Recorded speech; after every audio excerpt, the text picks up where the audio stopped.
Waduh, banyak anak-anak batuk gak berhenti di Jakarta, bahkan sampai dibawa ke rumah sakit. Kok bisa?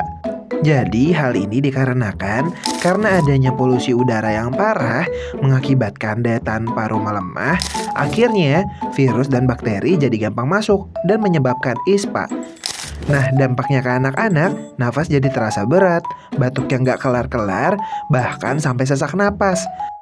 Kondisi ini bisa lebih rentan terjadi ke anak-anak karena paru-paru mereka yang masih di tahap perkembangan, di mana pertahanan alami di saluran napasnya belum sekuat orang dewasa. Jadi penting ya untuk selalu cek kondisi kesehatan paru anak kita untuk mencegah kondisi yang lebih parah.